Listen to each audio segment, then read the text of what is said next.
Good evening. The time is now 4:33 p.m. And welcome to the May 6, 2026 Climate Change Action Plan Ad Hoc Committee meeting. I am Pamela Boozer Strother, Committee Chair and District 3 Board of Education member. It brings me great pleasure to welcome everyone to today's meeting. For those unable to observe now, the meeting is being recorded and can be accessed on the PGCPS YouTube channel for later viewing. The agenda and documents can be found on the PGCPS Diligent page, linked from the Board of Education homepage. I thank all of you for committing to this important oversight and partnership work. Agenda item 1.2, roll call. Ms. McMillan, please call the roll. Ms. Boozer Strother, Present. Donald Bell, Present. Kate Wonderlich, Joseph Jakuta, Present. Christina Quake, Timothy Meyer, He's on mute. Timothy Meyer,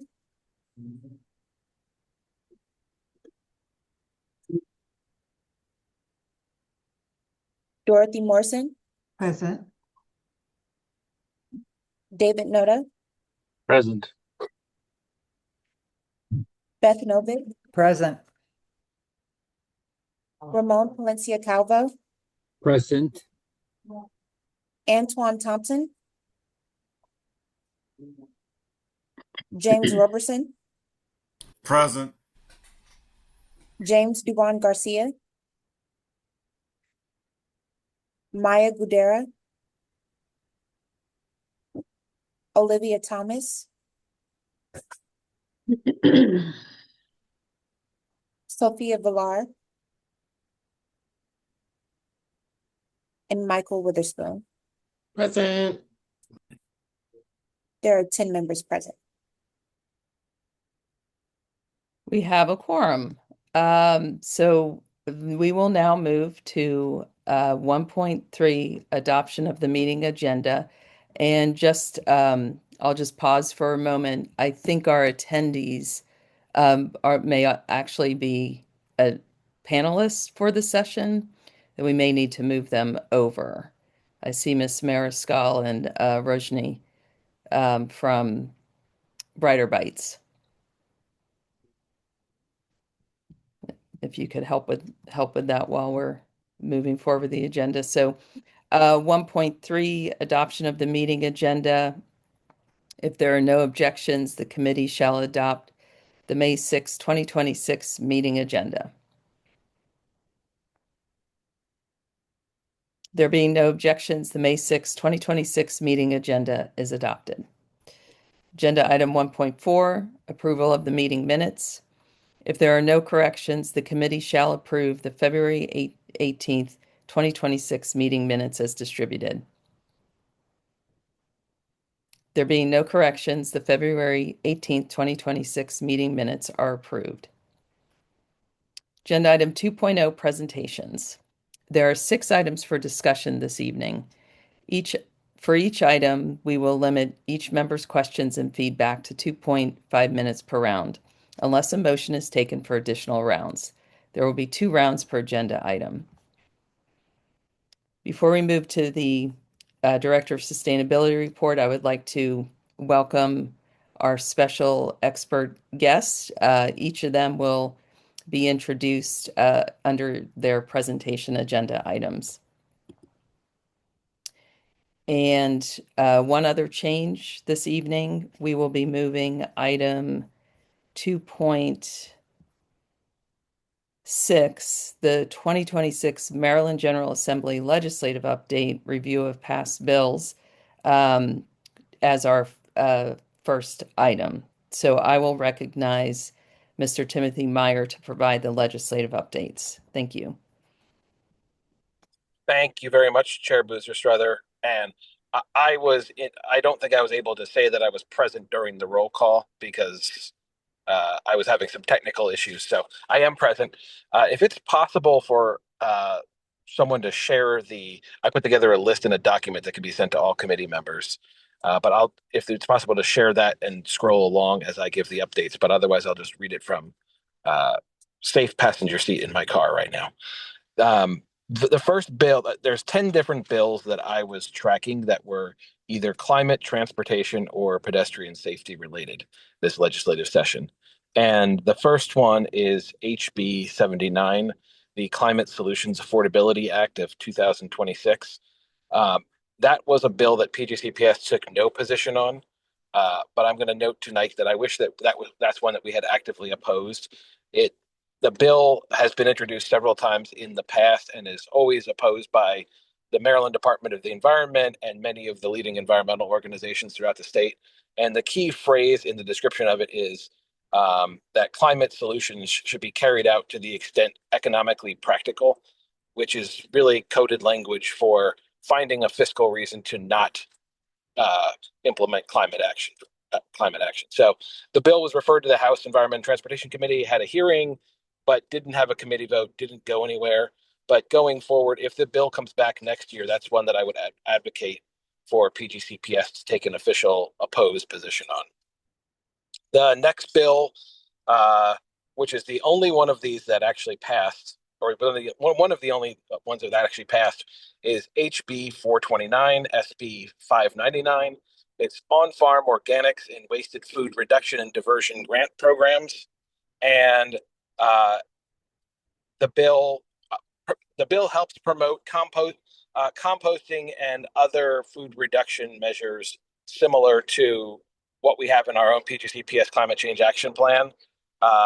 Passed the House 126-7, passed the Senate 41-0, and there were a few amendments, but this bill has already been sent to the governor and signed into law. PGCPS did not take a position on this bill. They were just listed as no position at all. And this was, as I said, one of the big climate wins that we had this legislative session. So it was a missed opportunity for us to have taken a position on a good climate action bill.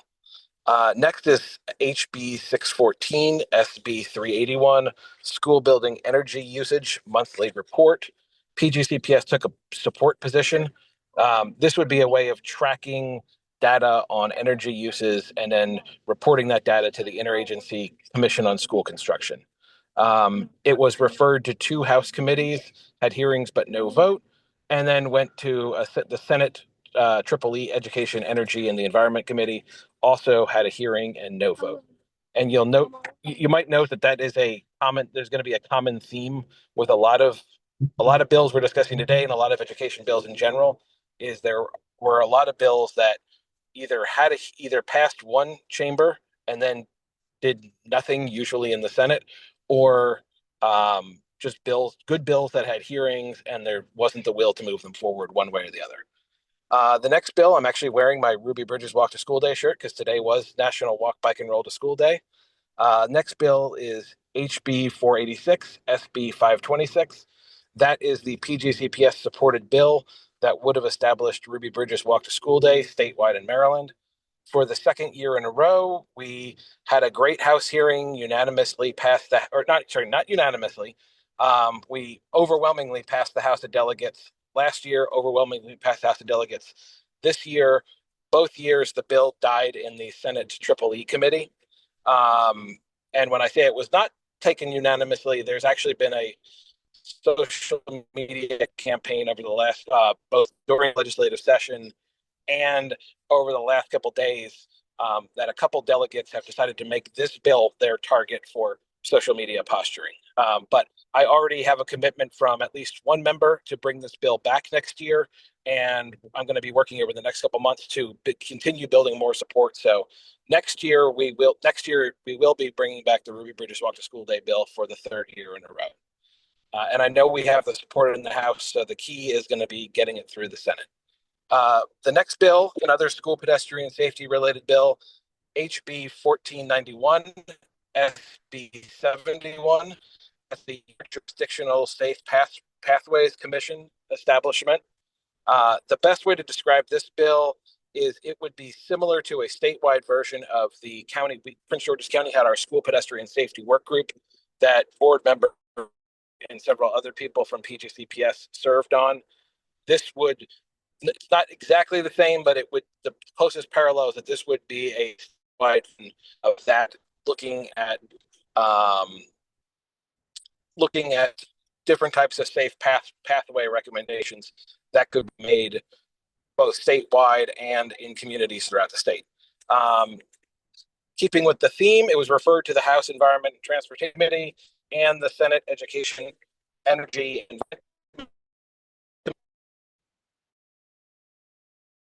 vote. And this is one that I want to make as and PGCPS took no position on it. This is one that I, at least in my personal capacity, am going to make a priority to make sure we have good sponsors next year and bring that bill back, because we know from the work that we've done in Prince George's County that even putting together a commission and group of people to study these issues can start having a positive impact. Next is HB 394, SB 158. That's a construction of sidewalks and crosswalks, safe alternative routes to public schools. Had several Prince George's County sponsors, including Mary Lehman and Denny Tavares. Continuing the theme, this one actually went to two different committees in the House, had a hearing, no vote, and that same EEE committee in the Senate had a hearing, no vote.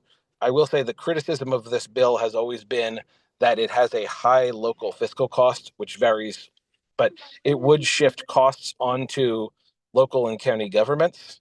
So part of the argument against it is that it's an unfunded mandate. But of course, with a lot of the school pedestrian safety work that we have done and the incidents we've seen, I know there were just recently other examples of students being hit going to and from school. The cost of not acting on these types of bills is far greater and far higher than the cost that would be incurred by just making sure we have basic infrastructure in place. There is one bill to celebrate here, HB 1504, Highways, Sidewalks, and Bicycle Pathways.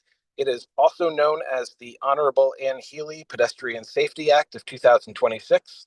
The bill passed the House and Senate unanimously. So this is one pedestrian and bicycle safety piece of legislation that did pass. It's gone to the governor. It's waiting for a signature. As of yesterday, it had not been signed yet, so we'll be tracking to figure out. But this was of course, Delegate Ann Healey is retiring, and usually when delegates retire, they sometimes put their name on one last piece of legislation to commemorate their service. So we are very happy that this was the bill that is Ann Healey's retirement bill, and an accomplishment, because it will have a good impact on pedestrian safety. So it's definitely better to have this bill than a couple of the other bills that could have passed.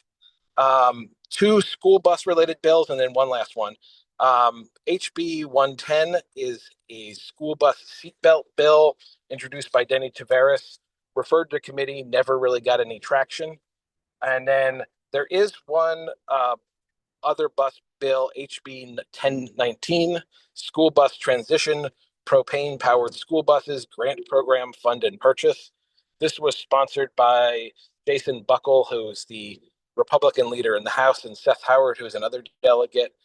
It received unfavorable testimony from Climate Parents of Prince George's, which Joe Jakuda wrote the testimony on that, League of Conservation Voters, Maryland Department of the Environment, and the Maryland Sierra Club. PGCPS actually took a support position on this, and I know there are some reasons why we're dealing with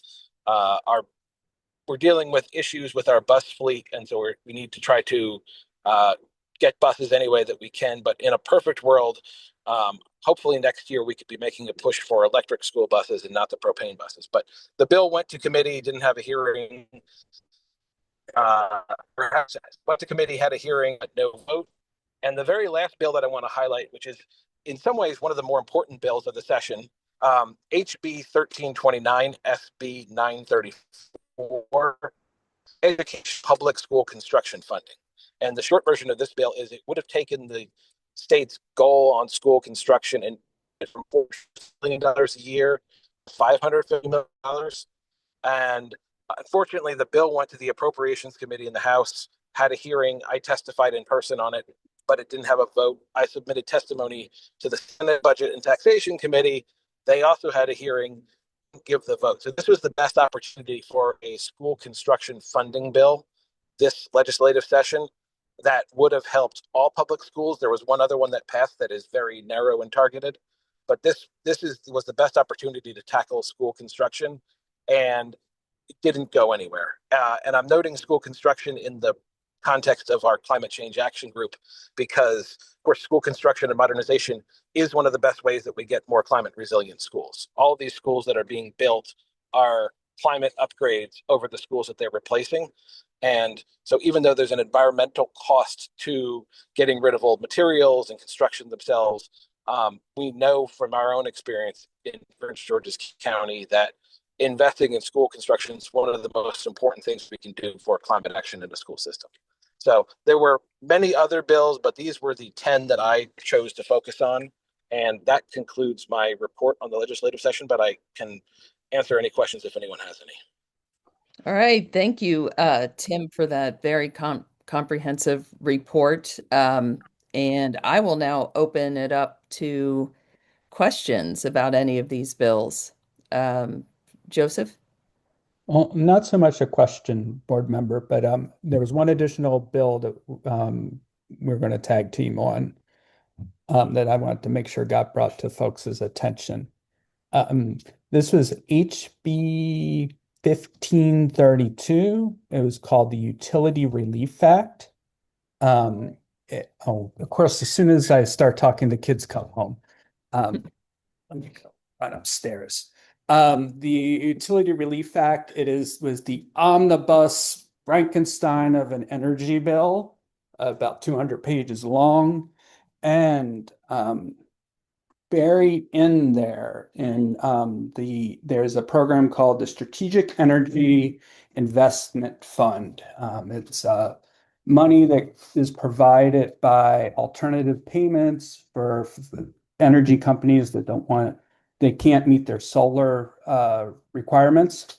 And there's 4 particular call outs in there that I think could be of interest to the schools.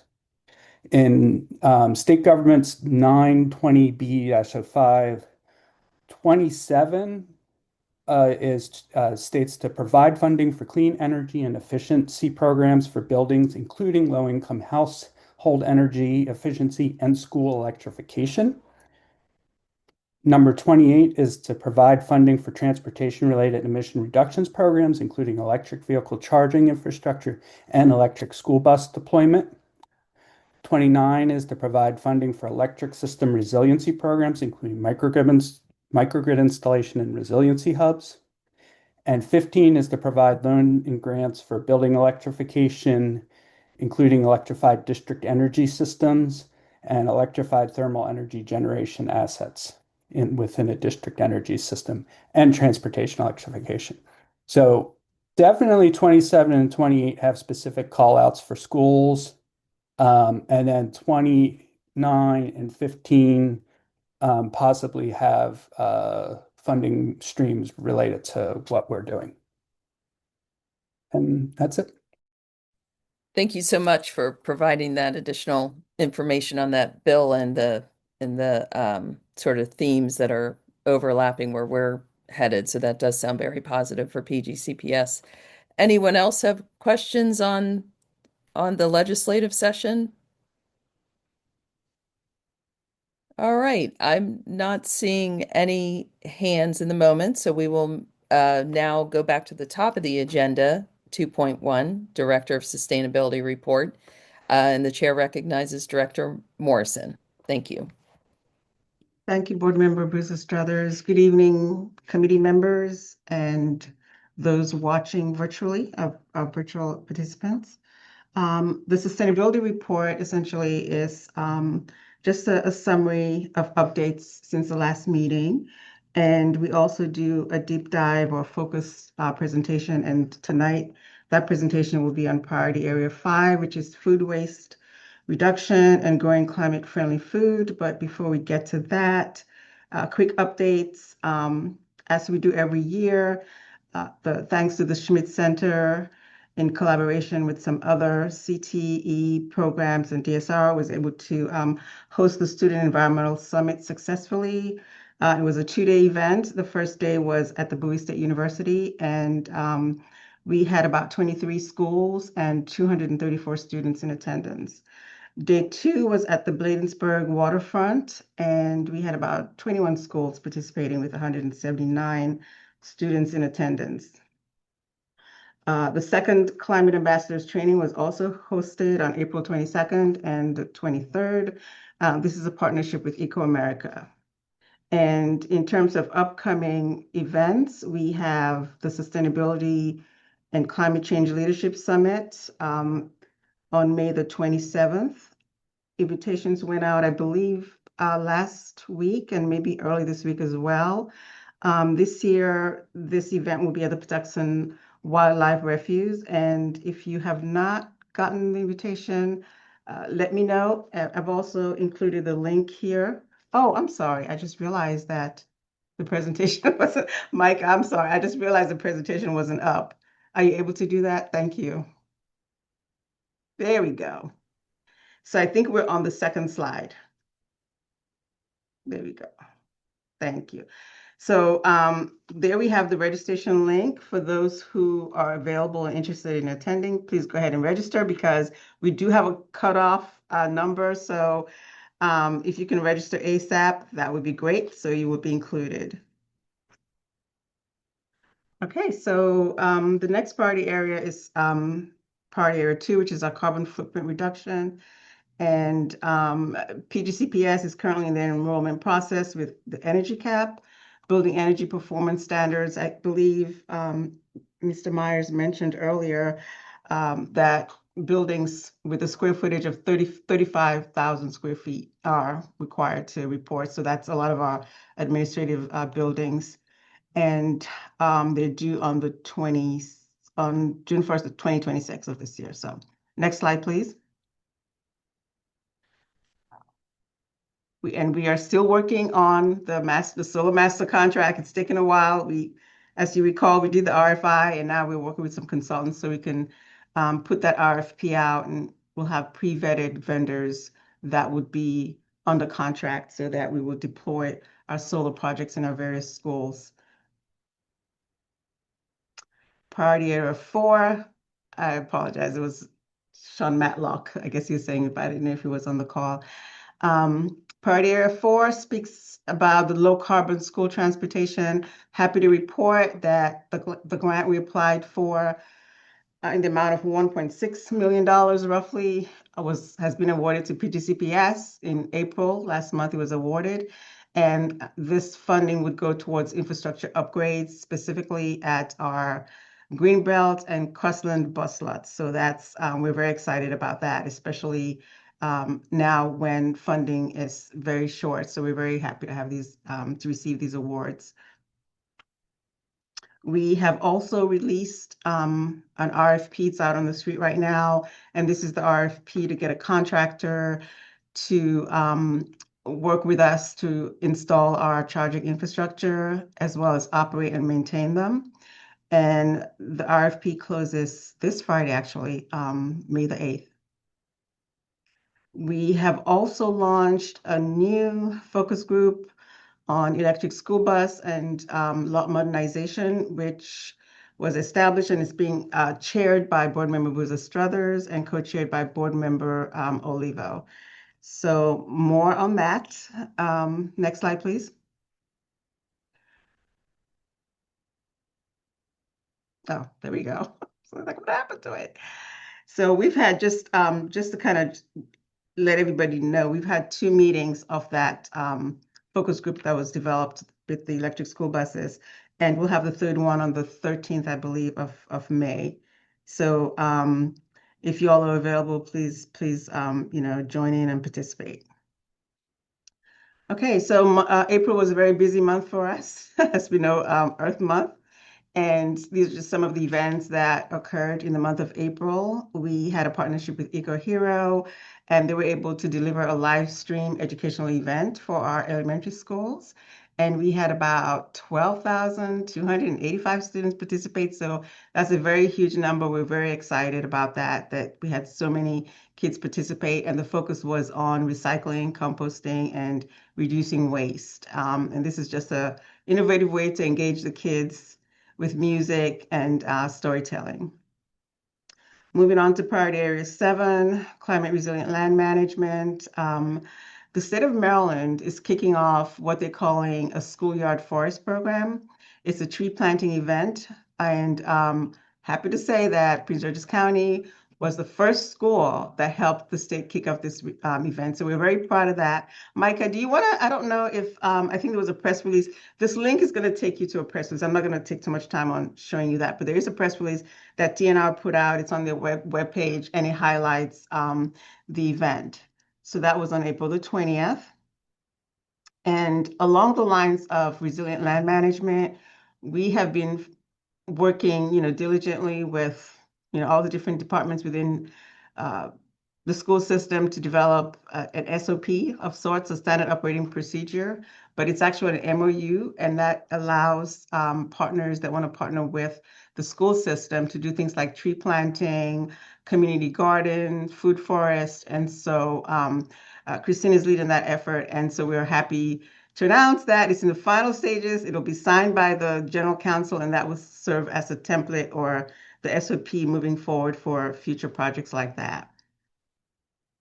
Let's see. And then also wanted to announce that you may have heard that PGCPS received the National School Board Association Grand Prize for initiatives that focus on improving our indoor air quality and reducing greenhouse gas emissions. Now, this is only 1.5 minutes. I'm going to show the video that highlights that a little bit. Micah, do you want to click on that link?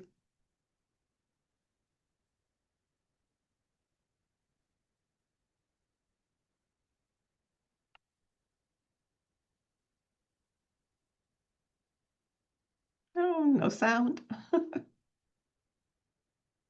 Oh, wow. Can folks hear that? I guess there's no sound. Can we put on the captions? Huh? Can we put on the captions? Micah, is that something you're able to do? Let me see, give me 1 second. If not, I mean, like I said, it's in the presentation, so folks could look at it at their leisure, but Captions are the little CC box all the way to the right. If you click on that, it'll give us the sound is here. We got the volume. On behalf of the Prince George's County Board of Education and PGCPS administration, we thank the National School Boards Association for the honor of the 2026 Magna Award Grand Prize for the Go Green Initiative. In April 2021, the board set in policy the Climate Change Action Plan. Our work was centered on a response to the COVID-19 pandemic and the urgency of healthy indoor air quality for student and staff safety. We merged this knowledge about the benefits of portable air cleaners and MERV 13 HVAC filters with a Clean Energy Schools construction plan. We are proud of the measurable results 5 years later. Here, sustainability is not an initiative. It's a long-term commitment to student success, operational excellence, and more resilient futures for our communities that we proudly serve. We know from studies that the indoor environment accounts for 50% of the impact on learning. Factors related to eco-friendly design, such as the quality and quantity of natural light, thermal comfort in the classroom, and air ventilation, improve student focus, mood, and academic performance. With this in mind, advanced HVAC systems are being installed district-wide so that we can enhance the air quality. We're making strategic investments that advance sustainability, strengthen resilience, and support healthy, high-performing learning environments. We're systemically reducing our carbon footprint while improving indoor air quality for our students and staff.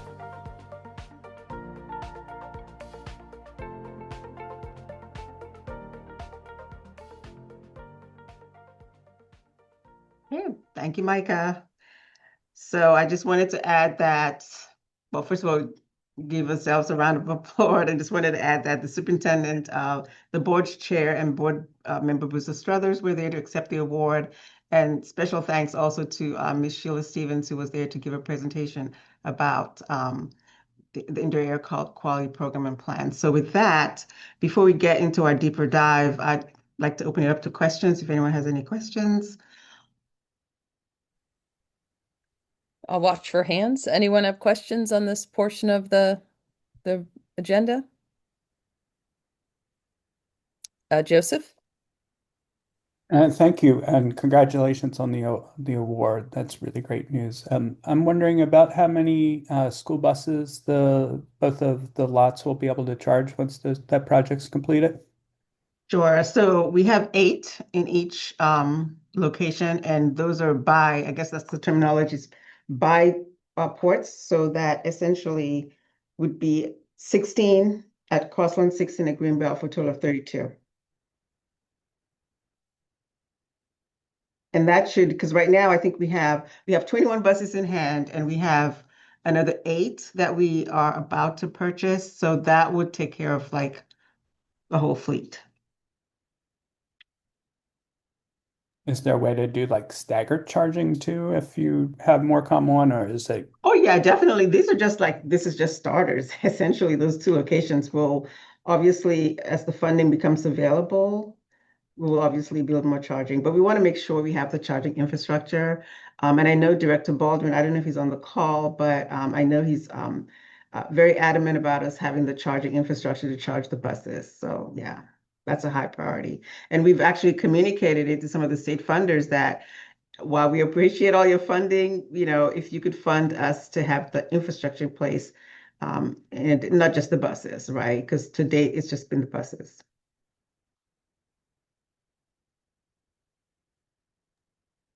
All right, great. Thank you both. Thank you, Director Morrison.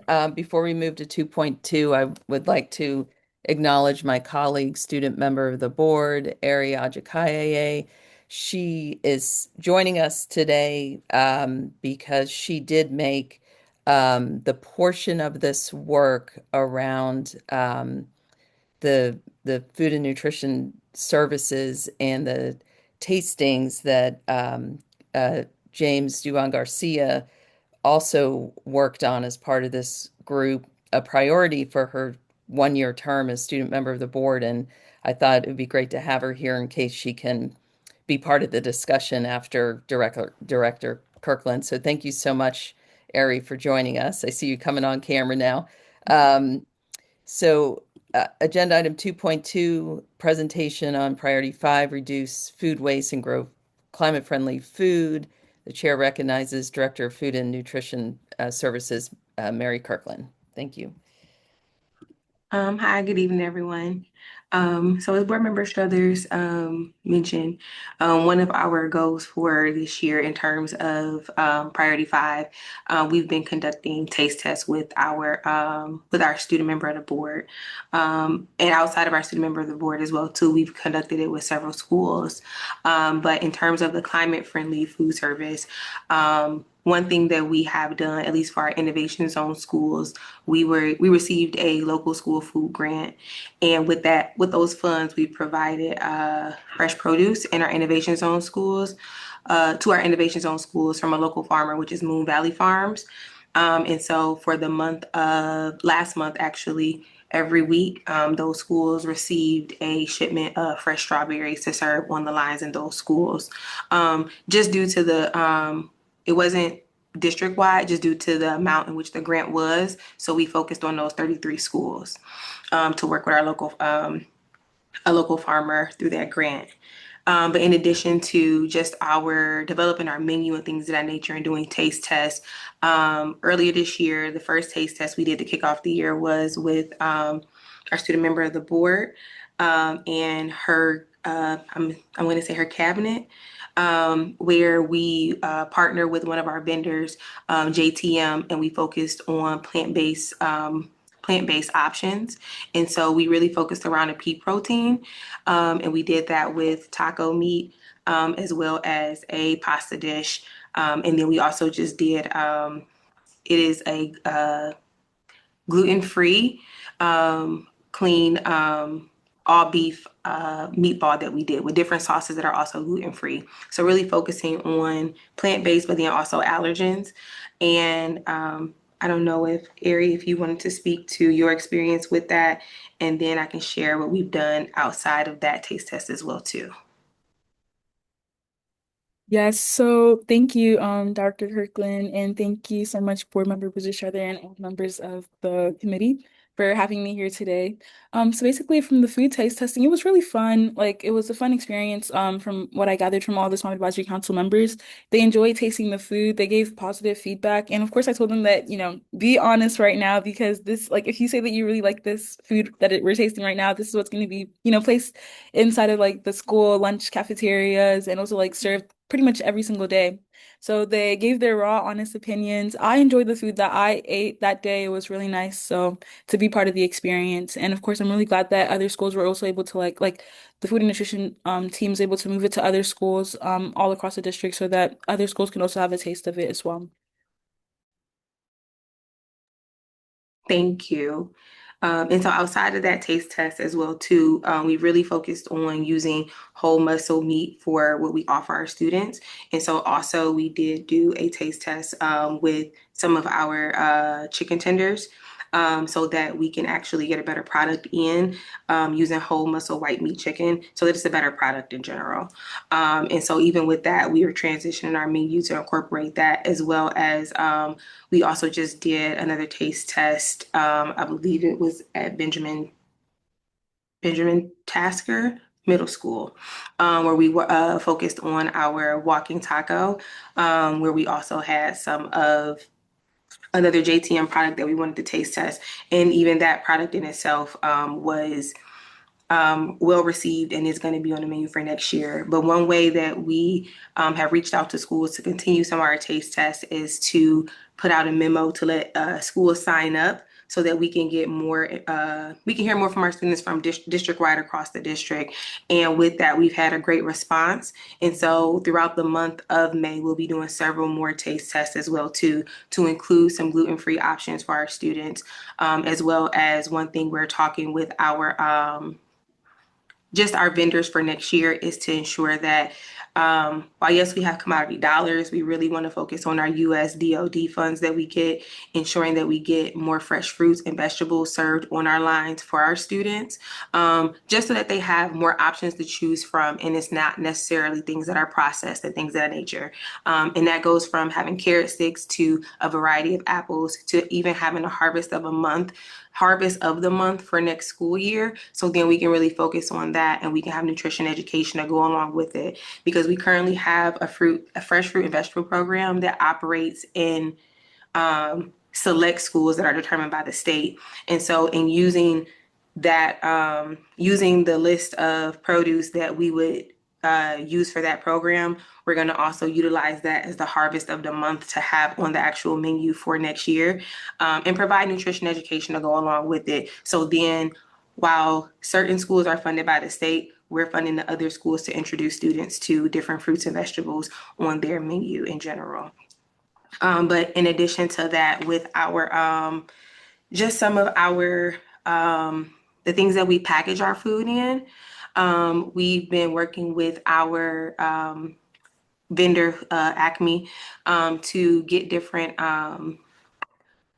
our clamshells right now that we put our salads in. We're looking to transition those to a more climate-friendly container that's actually bigger as well too. So then the salad can be more presented differently. So therefore we'll be transitioning to that for next school year as well too. And hopefully, if everything works out for us, we'll also be we'll be adding smoothies and smoothie bowls to our menu for next year, pending grants and just getting things approved to fund those programs as well too. So we really wanted to ensure that we listened to the students this year, as I met with the students at the beginning of the year several times, just to hear some of the things that they wanted and incorporating student voice in our menu. But then just making sure that it's not just focused on maybe one or two schools or certain grade levels, but it's consistent across the district to make sure that it's equitable across the board and that everyone receives the same thing. Any questions? Oh. Does that conclude your report? Yes. Okay, great. Thank you so much. Any questions from the committee?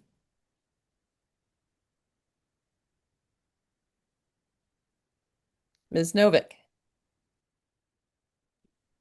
So I don't have any questions, but I really enjoyed working with you last year, Dr. Kirkland, and I am so happy that you continue your enthusiasm and just your care and consideration for students and what their thoughts and opinions are, and that you make it an active learning experience. And Michael, you and I won't be here for this great stuff next year, but we're so happy that our peers and everybody else is. Thank you very much. I'm actually sitting here reading a cookbook called Weekday Vegetarian. So I am yay on all of this. Thank you so much, Dr. Kirkland.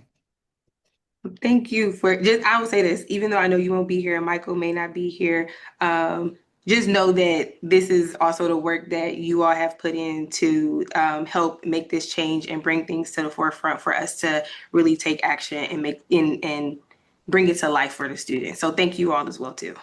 Thank you. Maybe you could invite us to lunch one day. Absolutely. Absolutely. James? Hello, Dr. Kirkland. I just have a follow-up on the clamshells. Are you looking to transition those into a compostable product or a recyclable product? I'm just curious on that. It's going to be compostable. It's just that at first our vendor didn't have one that was large enough and it would have been recyclable, but we really been working hard to get one that's compostable when we transition from our current clamshell to another one. Our current one, I was notified that it's not necessarily, I don't want to speak, but I believe it's not compostable right now, but I believe that it is, but I believe, well, it's not.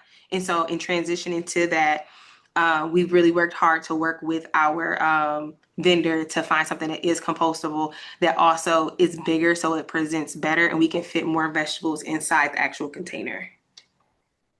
Got it. Thank you. The one we current have is not recyclable either. So appreciate the transition.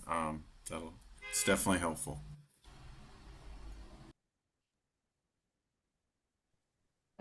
Anyone else have a question? I'm not seeing any other hands, so I'll go ahead and ask my question. I know that board member Ajikaye has been also very interested in the scratch cooking aspect of the work. I was wondering if there's any updates that can be shared in that aspect of the food and nutrition services. Absolutely. That's been a very big topic for us this year.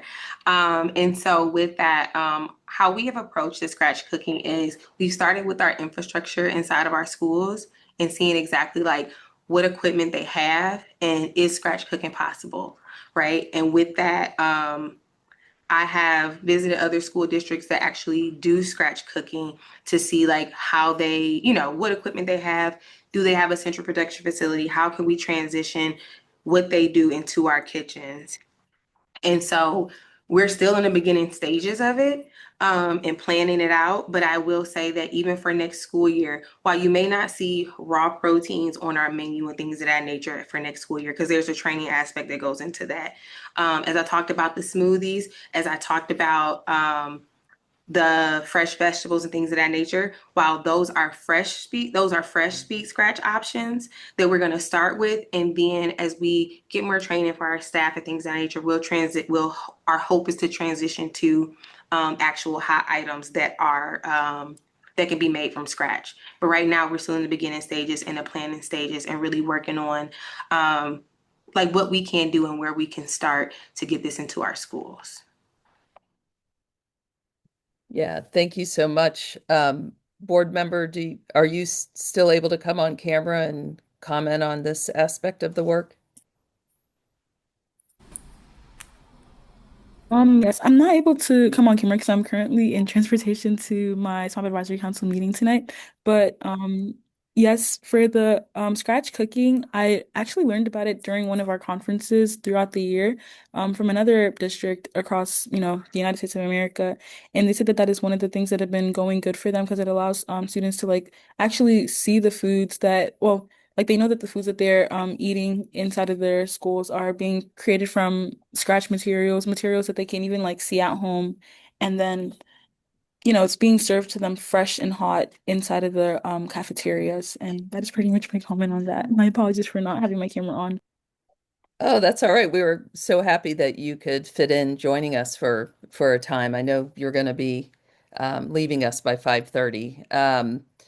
Yeah, and again, I want to thank you for during your year student member of the board that you identified this aspect of our work together on the Climate Change Action Plan and a benefit to students to reboot the tasting committee that had been dormant for some years and to move into the systems around this that would include bringing scratch cooking or furthering scratch cooking within PGCPS. So on behalf of the committee, thank you so much. Thank you so much, Board Member Buzishar. All right. Any other questions? James, is your hand back up for another question? Okay, Just great. a comment. Yeah, real quick. Director Kirkland, if you are looking for a pilot site to do the scratch cooking, the Schmidt Center would certainly be interested in having that conversation. So as that moves forward, just consider us. Thank you. Absolutely. Thank you. All right. Well, thank you so much, Director Kirkland. We will now move to our first case study, item 2.3, case study with Brighter Bites PGCPS Community Schools program. And I will have Director Morrison introduce our presenters. Thank you. Camera. Sure. So we have two case studies tonight. The first one being Brighter Bites, and the second one being a case study on Blueprint for Maryland's Future, Food Security for Prince George's County Families. So we're going to start off with Ms. Rajani Sood Laurent, I guess. And so go ahead, take it away. Yes, thank you so much, everybody. Good evening. It is nice to see you. I see a lot of familiar faces. I do have a presentation, and I also have another team member, Miss Mariscal. I know you're here as well. If you want to just give a shout out to everybody and say hi. Good afternoon, everyone. I'm Miss Mariscal, Community School Coordinator at Cherokee Lane. Hi. Amazing. And so I believe I have ability to share screen, so I'm going to go ahead and do that. And fingers crossed that nothing, yeah, it looks good on my end. Is everybody able to see that okay? Excellent. Well, this conversation is a perfect segue into talking about Brighter Bites. I love hearing about the fresh fruits and vegetables, taste test, scratch cooking. That is exactly what Brighter Bites is about. So just a little note, myself, I'm the Senior Program Manager for the Brighter Bites Greater DC Metro team. We said hello to Miss Mariscal, Community School Coordinator. So today I'm just going to give an overview of what we do at Brighter Bites in partnership with Prince George County Public Schools. And then I'm going to let Miss Mariscal shine because the work that has been happening at Cherokee Lane for the past 5 years in partnership with them has been really phenomenal.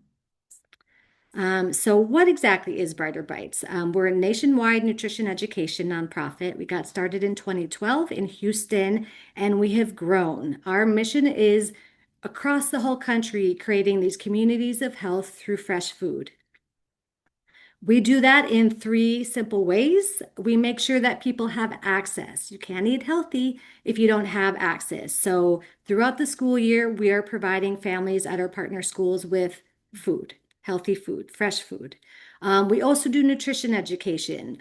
We are a behavior change focused organization. We want to see people learn and choose to use those foods because they know why they're important for them. So nutrition education is critical to the work that we do. It's not just a stopgap. It really is investing in the future so that our children and our families are growing strong and making those choices for themselves with that education they've learned. And we make everything fun. And we do a lot of recipe demonstrations, taste testings. We play games, we activities. We want to change people's relationship with the foods that they're eating and make it positive. So what exactly brought us to doing this work? I mean, our research shows that children across the US just aren't eating the recommended amounts in fruits and vegetables, and they're really having, just too many sugar sweet beverages. So we know that if we're bringing these foods to the schools, meeting families where they're at, making it as easy as possible, and it's free. When families participate in the program, they're not paying for these foods, and it is equal access. Every single family and student has equal opportunity to participate. And so we know when we do that, it's making it equitable, right? And that is so important to the work that we're doing, that this is just how we live as a nation. We also know that, schools are tasked with a lot of things. And Ms. Maniscal, you can speak to this. There aren't enough hours in the day. I'm sure everybody on this phone call knows that, to address all the things that are important to focus on. And so honestly, our education really doesn't just happen in the school place, it happens outside. We want families to learn alongside their students and be able to practice what the students are learning during the school day with their teachers, engaging with the Brighter Bites team, with other staff at the school, that they're really able to practice eating healthy at home. So we do offer workshops to engage parents. We get into classrooms, we work hand in hand with the students and the teachers.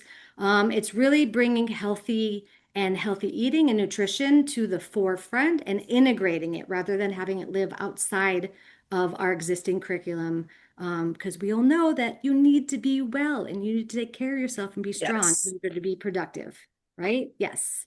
So we also, as I mentioned, the fun part, the demonstrations, the recipes. People can enjoy new foods, get over the hurdle of saying like Brussels sprouts look disgusting. I have no idea what a parsnip is.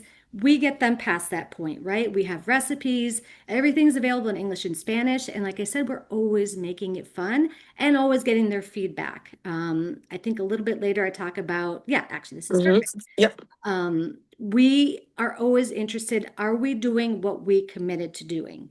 We're collecting data year long, we do pre and post surveys, and there's a method to our madness.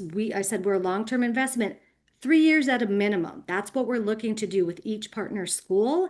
And any school that partners with us for 3 years or more years, we never say goodbye to them. We are doing our best with the resources we have to reach as many schools as possible. And in the case you'll hear with Miss Mariscal, we're not going anywhere. No. Right? It's gone well beyond. But our research shows that in just a couple of years of being a Brighter Bites family at our schools, families are getting more servings. They're reporting that, yes, we're eating more fruits and veggies. Yes, we're doing more scratch cooking. My kids are helping in the kitchen. We're seeing the results that we're looking for. They do happen, but it does take time. And it's certainly, it's a partnership. So you can see just we're doing it nibble by nibble. We're taking it across the country. And the program is really designed to be very easily scalable and replicable. We also do some work during the summer months as well, because we know the need does not go away in the summer. This is information that you all know all too well, since we all live in this region, but why? Like, how do we make those decisions of where to go? And we're looking to address areas that don't have as easy access or as consistent access to healthy foods. Into other resources. And so we want to make sure we're going to those areas so that they have these opportunities. Again, just tying nutrition to food as medicine, the cost of not taking care of ourselves with good nutrition are just too great. And so we're really focused, and I didn't mention, but we are specifically focused on elementary school because we want to start young, we want to start early. And there are honestly too many partners. I by no means have listed all of our partners that we have that support the work we do and make it possible. But I see, Dr. Ingrid is on the phone. Others with community schools, our suppliers. There's too many people, honestly, that make this program possible. So thank you. Many of you have been very, strong advocates of the work we've been doing. So we've been in the area since 2018. We get started with just 2 schools, and Since then, we have served millions of pounds of fruits and vegetables to thousands and thousands of families and countless number of nutrition lessons. And that 28 number that's listed on the slide, it is much more than that. We're doing some a new model that we tried this year that we're going to continue with next year that actually allows us to reach a lot more schools in new ways. It also has allowed us to expand a little bit into middle school and high school. So it's a lot. This current school year, we officially full partnerships we have with 13 elementary schools in Prince George's. And as I mentioned, we're just always looking to adapt and be flexible. We've definitely evolved since we got started in 2018. Yes. I've been with the team since the beginning. So I've seen those evolutions getting through the pandemic. It's been great. It's been really great to see how much we've grown. And I can't say enough again about community schools. Your support has allowed this to happen in so many ways. We are here and able to serve as many families and schools and have as many partnerships because of the work that we're doing with community schools specifically. And so it's important for us that our programming aligns with your pillars, with what's important to you, that we're building those stronger connections, that we're integrating into what you're already offering at the school and enhancing it in ways that work for the schools. We definitely have our model, but we do customize based on each school. We want to be responsive to each culture at each school community. And as I mentioned, we are data driven. We know how important that is to the whole school district. And so we, make sure that we have, our own robust research and evaluation and data mechanisms in place that we are equally able to share and, honestly, just celebrate the progress and the results that we have from working together. So yes. I want to turn it over. I don't know if there's any immediate questions, but maybe it's easier just to have Miss Mariscal shine because she always does. I love working with all of our schools, but she happens to be at a school where we have been the longest. There's only one other school, Riverdale, but Cherokee Lane and Riverdale. So here we are with Miss Mariscal. So take it away. I don't have much to say, but I have a lot to say. Brighter Bites. Well, hello everyone. Good evening.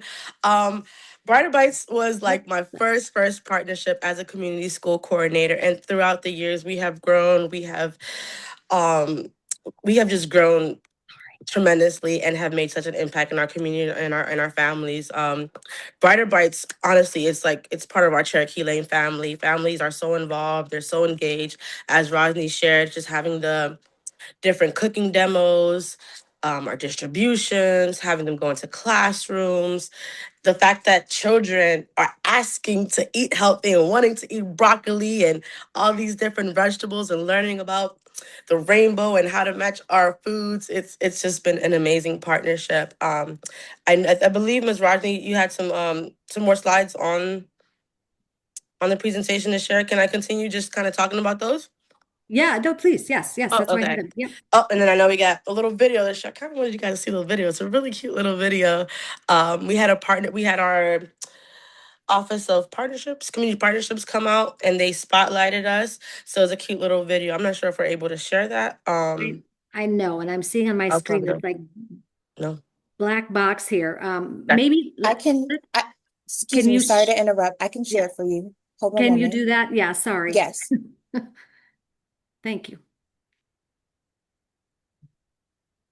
And then you guys could kind of be able to kind of see it in action, because I think in this video we're spotlighting us in the distribution process, kind of engaging with our families, having a little fun. As I don't know if you guys can see, but me dressed up in my banana suit, I'm always like making it fun for our students and families. Oh, there it is. I think we have to play it. There it is. You can't hear it. You said you can't hear it? No. Okay, give me one moment.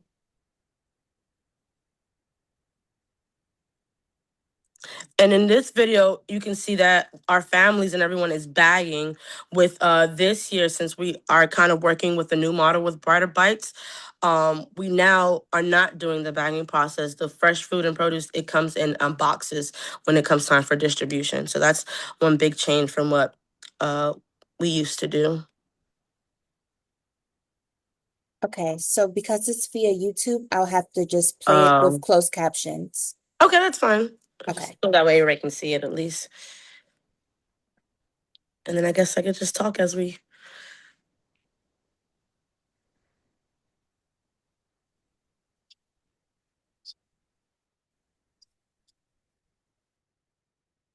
That's our principal right there, Principal Galbraith. And like I said in this video, right now we are bagging all our fresh fruit. You can see our apples, our pears, or those pears, strawberries, potatoes, onions, and there goes Miss Rajni right there.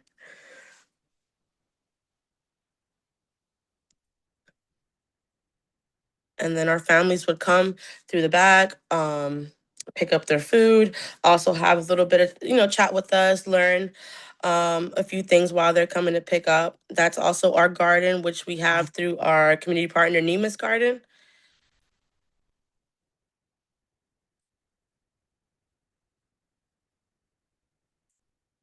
And then here are a few of our teachers kind of giving some feedback too about our program.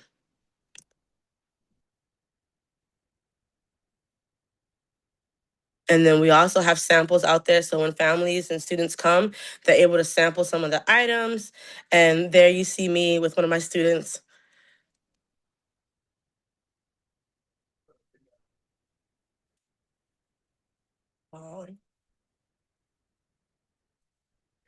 And then just the partnership and the collaboration with our families, because we also have families that volunteer to help out with distributing bags. Even staff members will come back and help us, and put the bags in our family's car. So it's a big impact in our community in full, just impacting our students, our families, our staff, just everyone. And we really, really love having Brighter Bites at our school.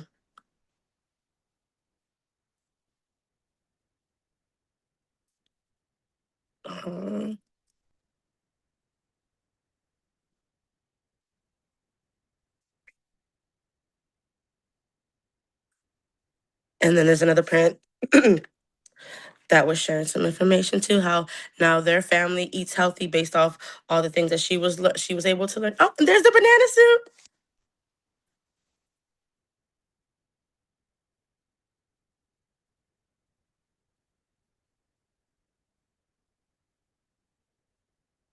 Okay. I think that gives the gist of kind of how Brighter Bites runs when we're at school.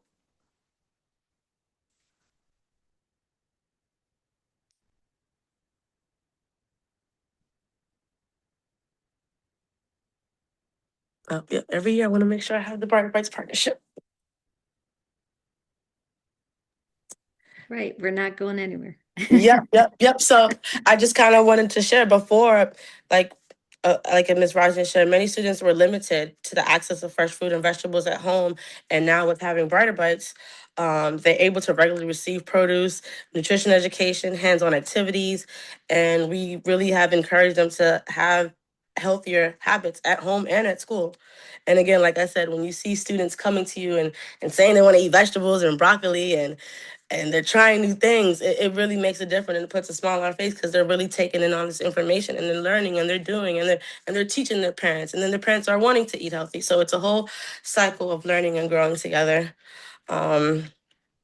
And here we have a short story impact.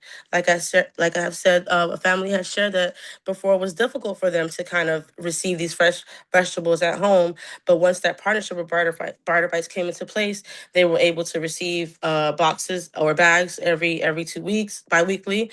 They were able to receive education, recipes, and then take that and use it at home and create healthier eating habits for them. And again, helping with their confidence. Students come in smiling, happy, excited to try new things, and then just having that time at home with their kids definitely makes a change.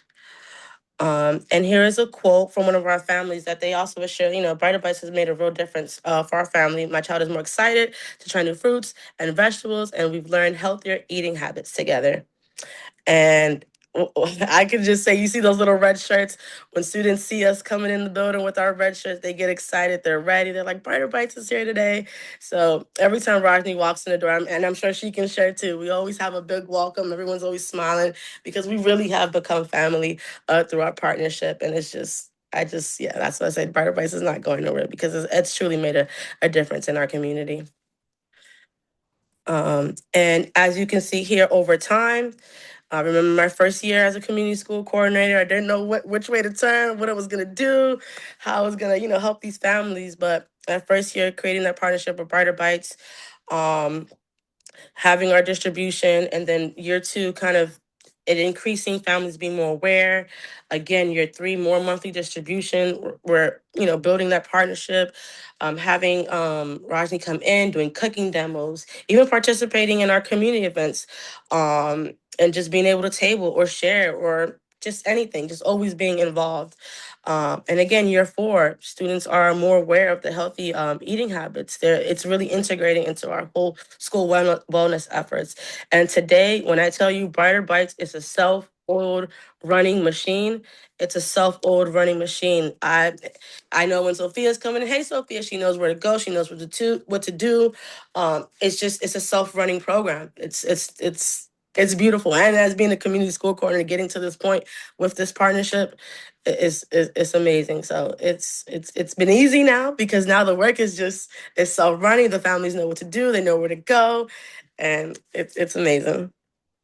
And then there's some numbers, there's some big numbers right there, Rodney. So we really done a lot of good work. Wow, I'd like to see the numbers like that. It's like, wow.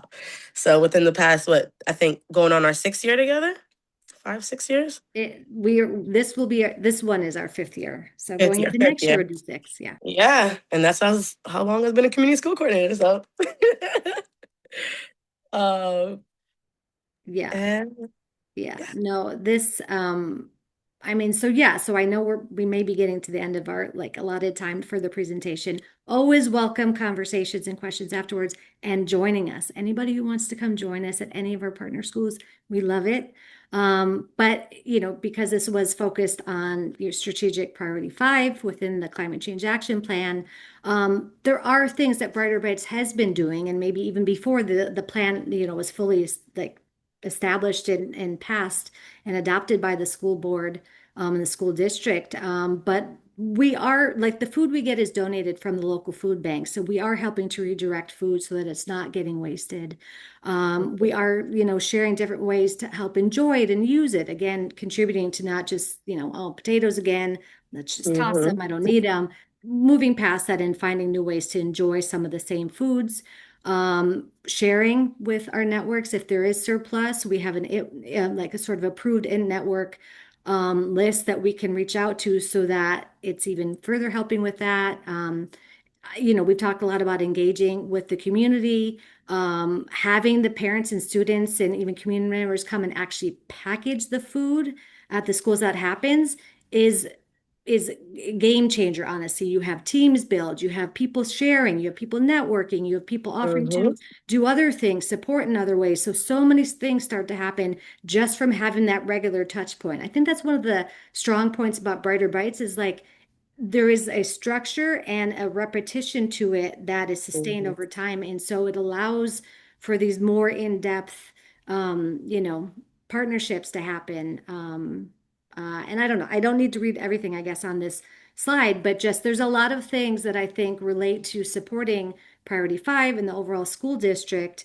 And Mary, when I hear you talking about the taste tests and the innovation schools, I know some of those innovation schools are schools that we're also working at. That's true. And we've got plenty of recipes and tip sheets and nutrition education. We're definitely plant forward. We're trying to get more fruits and veggies into everybody's diets. And truly, we would hope that if they're enjoying the experience with Brighter Bites, that will translate into what's happening in the school meals and what kids are choosing to eat and what they're interested in eating. And just always making it culturally relevant, which I know has also been important to the school district. And then just, yeah, it really is scalable. So I'm hoping that this leads to more opportunities. We've had different conversations, but just really, piecing these different parts of like the eating experience, from the growing to the sourcing to the experiencing to the serving to the, consuming, having it all come together. Yeah. Oh, wonderful. Thank you both for such a great presentation and all the energy that you put into this. I thought we could pause for if there's any immediate questions. Our next presentation is on community schools, so we could all discuss together at the end of that. But if anyone wanted to jump in right away, I wanted to give that opportunity. All right, I'm not seeing any immediate hands, so we'll move to this next presentation, then we'll discuss both case studies. Donald I'll call on Donald. Thank you so much. I just had a quick question and wonderful presentation. Thank you for that. I heard that you're starting to push into middle and high schools. What does that how does the program look different in maybe middle and high school versus your elementary program? Yeah, so this was the first year we started doing that. The focus with the middle school, high schools is really making sure that they have access to food boxes. We have two options. They are produce only, or they are what we call the full plate. And so it's really for schools that are looking to have food boxes available for the families at their schools. And the boxes that we offer are all healthy aligned. Like, we're making sure that everything that's offered is, in accordance with food guidelines. And we're making sure that those options are healthy. So that we haven't been able to do that in the past because we were working under a traditional model of having donated produce brought to the schools. And since we tried something different, we have some new suppliers that we are able to work with who are equally mission driven.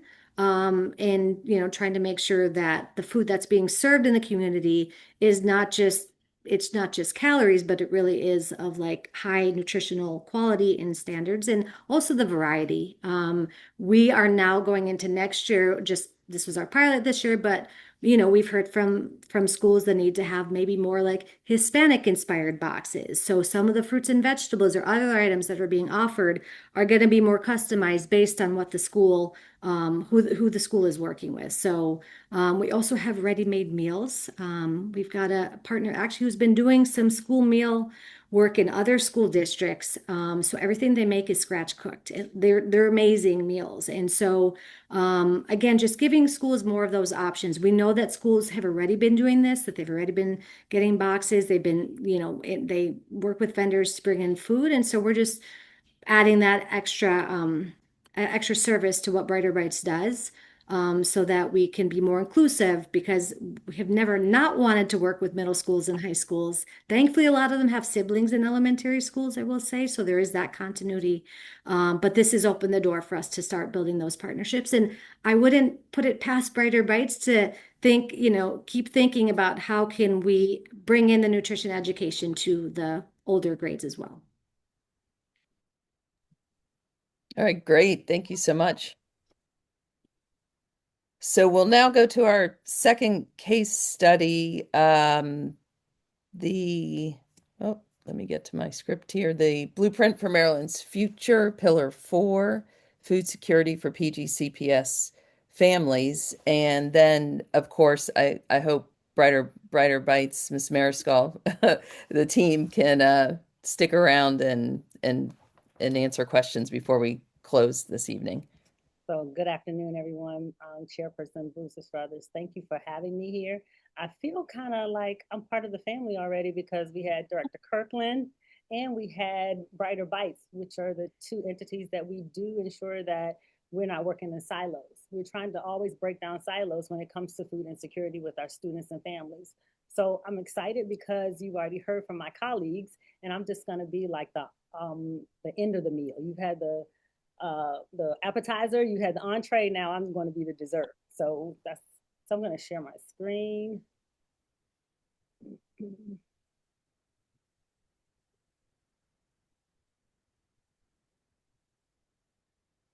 Can you all see my screen? I can't see you right yet. Okay.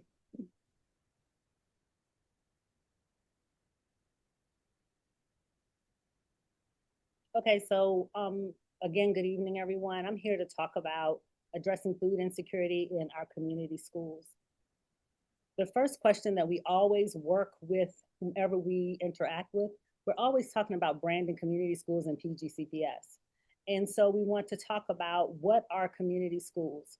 And when we talk about community schools, I'm not going to read this to you, but it's very important to us that everyone understands that a community school is the hub of the neighborhood. We unite families, educators, and ensure that students get a top quality academic life while they're here in PGCPS. They have enrichment opportunities. We make sure that no barriers are between them for health and social services. And we want to make sure, most of all, that everyone in the household and the family is succeeding.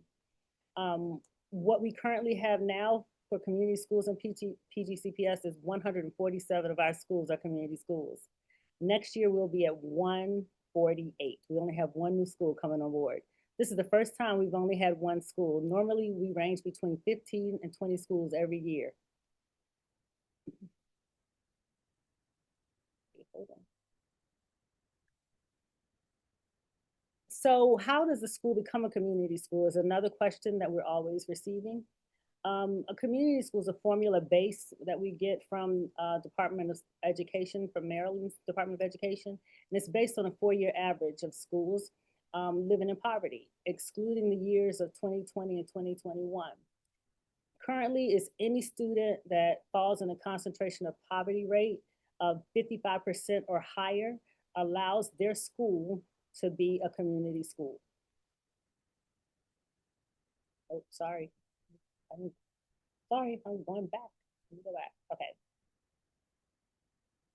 When we talk about community schools, we want to make sure that we're addressing the 14 wraparound services. That's very important because the legislation says that our funds are tied to these wraparound services. We had 13 wraparound services that we were addressing, but now we've added evidence-based tutoring to the wraparound services. So that's going to be new for our community schools for the upcoming year. This is the breakdown of community schools in PGCPS. We have 17 high schools, 20 middle schools, 6 K-8, 102 elementary schools, 2 special education centers, which makes up the 147 schools. What we have here on the right are our pillars. There are 6 pillars that hold up the foundation of community schools in Prince George's County Public Schools. They are expanded and culturally relevant curriculum. When we look at curriculum for our students, we want to make sure that they see themselves in everything, or as with most things, we work very hard to make it everything, but whatever they're encountering in the curriculum, that they see themselves in it. Effective teaching practices. We want to make sure that our teachers are getting or receiving professional development, that they're gaining experience and have opportunities to grow and learn. Inclusive leadership. When we think about inclusive leadership, who's sitting at the table? Are we inviting our students, our families, as well as our community partners to the table, especially being a part of the steering committee? Every community school has a steering committee, and we want to hear the voice of all the stakeholders in order to make decisions within the school. Multi-tiered systems of support. If we have families in our community, we want to make sure that we're breaking down barriers. And how do we break down barriers? Well, what are we using, like PBIS? Are we using Department of Social Services, which also intertwines with family and community supports?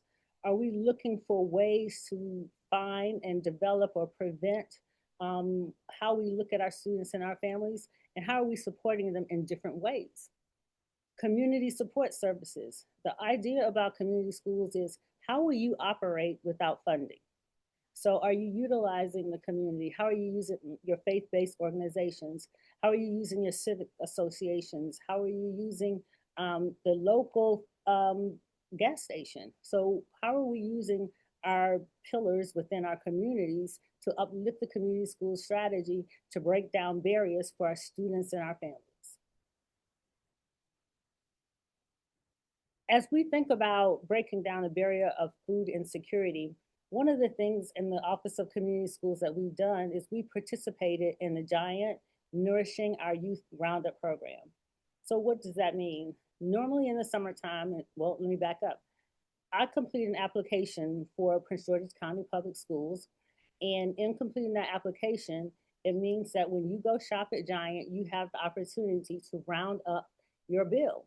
When you round up your bill around like August or September, myself and Director Kirkland, we get notified about how much money Prince George's County Public Schools will receive from this Nourishing Our Youth Roundup program. Last year, we received $11,266.85 from the program. So what we decided to do as a district steering committee, we wanted to ensure that our students and our families had an opportunity to create a cooking class together. So we looked at some of our new schools that came on board, and we looked at the feeder pattern of some of those schools. And we joined with 21st Century Expo, Bowie Produce, and Kaiser Permanente to develop a free cooking class for our parents. We had 83 families, and those 83 families got free, well, let me back up. We hired a chef, and the chef created a menu. We got the menu translated in French and Spanish. We also got gifts for the people or the families that participated from Kaiser Permanente. 21st Century Expo set up the whole television video experience, and the families logged on together and we cooked together. So it was interesting to hear the students and their families share with one another, like for example, using applesauce instead of sugar. So to hear the conversations about what kind of tools they should be using. So instead of using the knife, the plastic knife for the little people. And so those type of conversations were beautiful. It was beautiful to hear from the families, how are they going to have this experience the next year with their schools? And that was also great to hear the students tell their principals that they wanted to have it, not just at their school, but have the opportunity to do it at home again.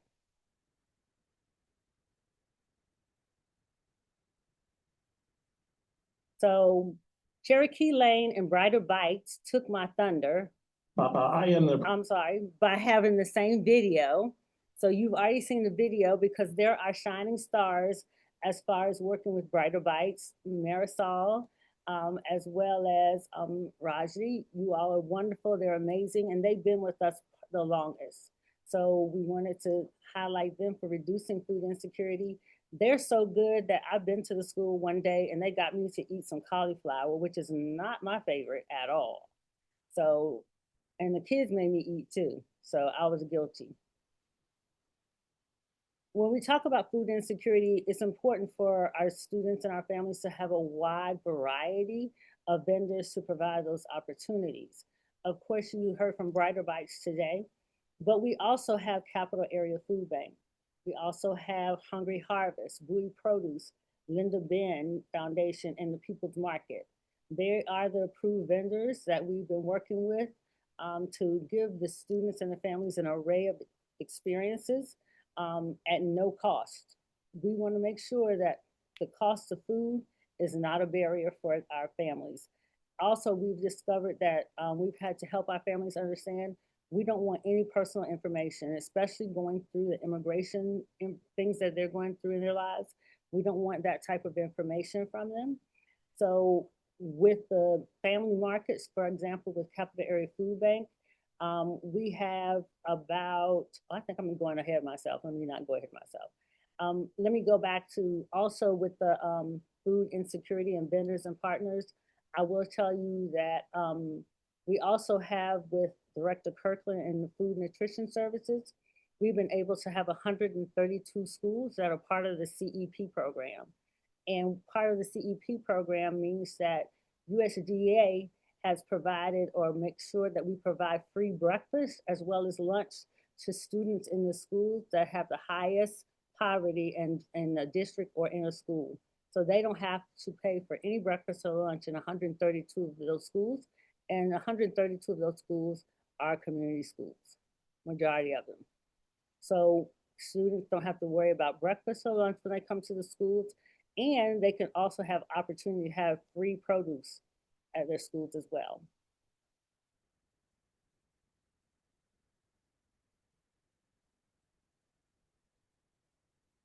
Capital Area Food Bank. In working with Capital Area Food Bank, we have 28 schools that have food pantries. Oh, what happened to my screen? Sorry, you all. Everything disappeared. Technology. I can present for you. Micah, Thank you. I don't know what happened to my screen. I apologize, and it's spinning. I think, Micah, can you share your screen? Yeah. Yes, I'm not sure if you heard me. I said I could present for you. Give me one Yes, second. that's fine. Thank you.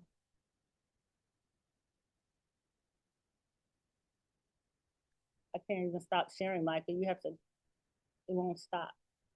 Thank you.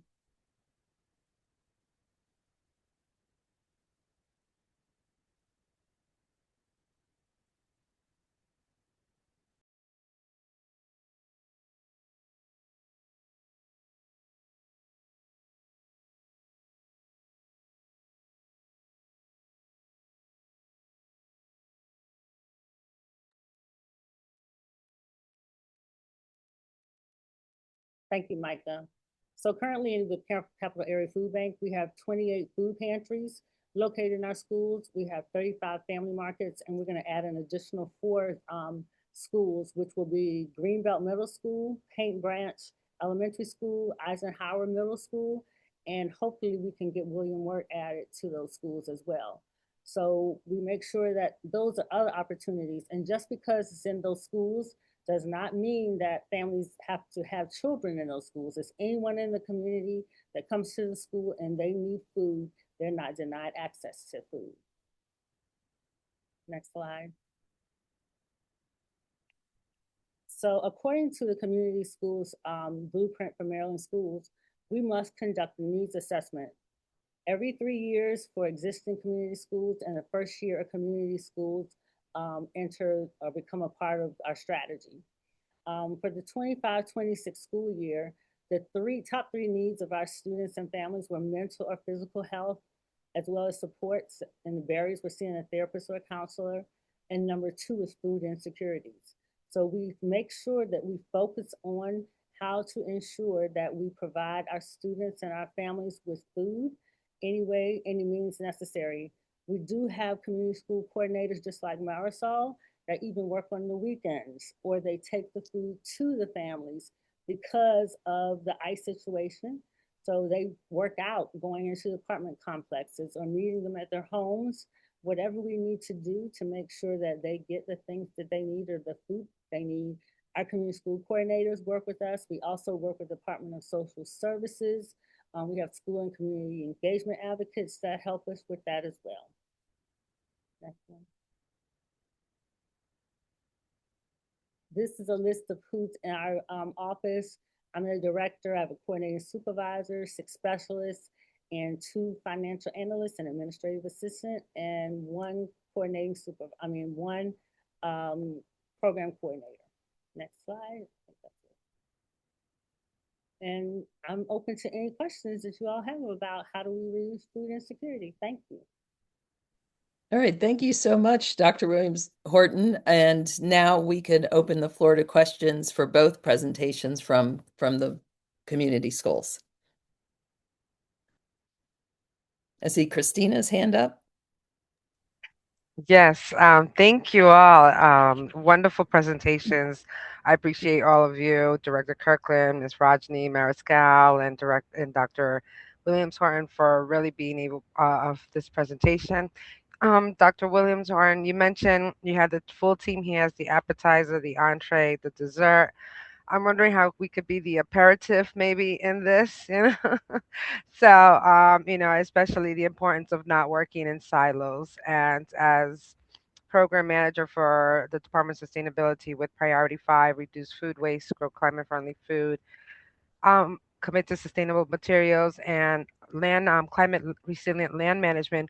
How do you see the opportunity of these community schools, as you said, being a hub, becoming more resilient schools, or how what do you think, how could bridge that component in terms of being more resilient to emergency preparedness and that aspect of it? And is there an opportunity there? Well, for our community schools that we have in PGCPS, I think bridging the gap and having more opportunity to talk about sustainability and resilience, I think the first step would be is to get you in your office in front of our community school coordinators. Just like Marisol, we bring all 147 of them together, and then we break them down according to networks. And the key is to get them to understand the importance of how is this going to work according to the pillars? How is it going to work according to the wraparound services? But more importantly, how does this align with their needs assessment? How does this align with what the students, the families, and the community say they need? Make it valuable to them and make it work from a standpoint of how can I sustain this without funding? So what can we do and make it, how can we do this together and not do it apart? For example, if there's a feeder pattern, an elementary, middle, and a high school maybe that's working together, bring them together so it won't be just me working in isolation. So we have a program coordinator here in my office. We also have a coordinating supervisor that works with, and specialists that work with the community schools to help with that, I think that idea of how can we be innovative and how we bring this work together and make it work. So we can get you with the coordinating supervisor, the program coordinator, as well as the community schools coordinators as well. Thank you. Any other questions? Director Morrison?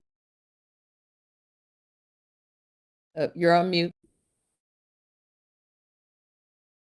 I'm sorry. I was just saying, it's not a question. It's really more a comment. This is really, really so exciting to see like the synergy that exists, like all the internal departments working together, as well as our external partners. And I know I wasn't only until recently, I wasn't even aware of what the community schools folks did. I had heard of it, but then when I learned, I think it was maybe 2 weeks ago, we had a meeting with Dr. William Horton, and it was so exciting. I was like, wow, this is really great. There's a lot of synergy and work to be done together. So I'm just excited and elated to see what's next, to be quite honest. So yeah, that's it. Yeah, well, thank you for testimony. David Noto? Mostly, I just wanted to say, hi, Rajni. I thought that your presentation was terrific. Also, your comment about nibble by nibble rather than bit by bit really cracked me up.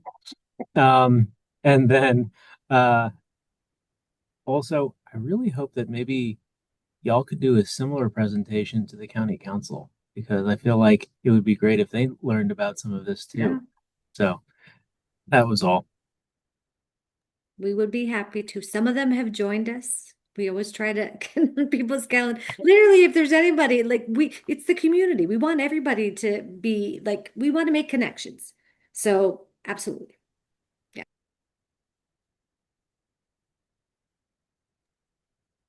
Any other questions?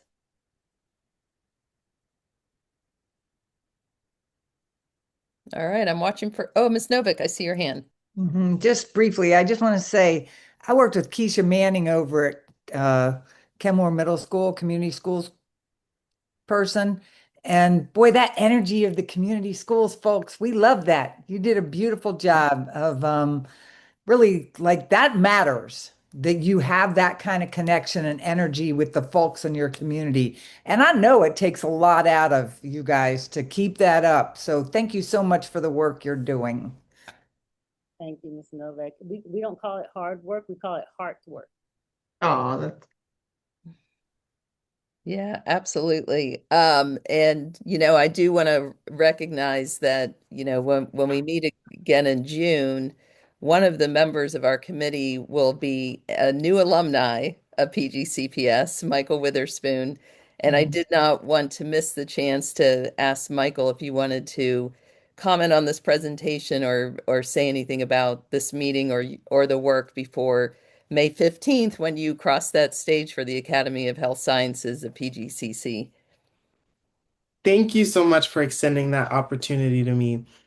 As a student, currently, not in student, as a student, I just want to say like this is so amazing to see, and I kind of similarly to Director Morrison, I didn't like have an idea of like the scale of this, and it's super exciting to see it and see it growing. I definitely think that there's a need in the community, and I'm super happy that it's being addressed. And I love the fact that there's like y'all are really meeting the students and helping them not just like inside but also outside the classroom. So thank you all so much for your work, and I'm just so excited. I'm happy for the future. I'm excited. My brother goes to Greenbelt, so that's Greenbelt. I was happy when I heard Greenbelt's on the list. But I'm really excited for everything.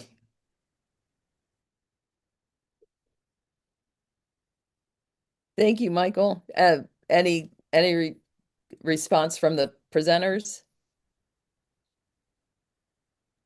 I'd like to say thank you all for giving the Office of Community Schools an opportunity to share.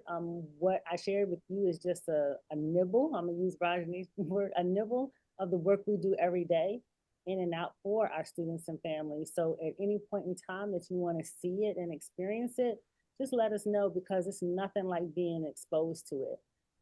Words can't explain, a PowerPoint can't explain it either until you're boots on the ground and living it for yourself. So at any point in time, please join us, and we thank you for the opportunity.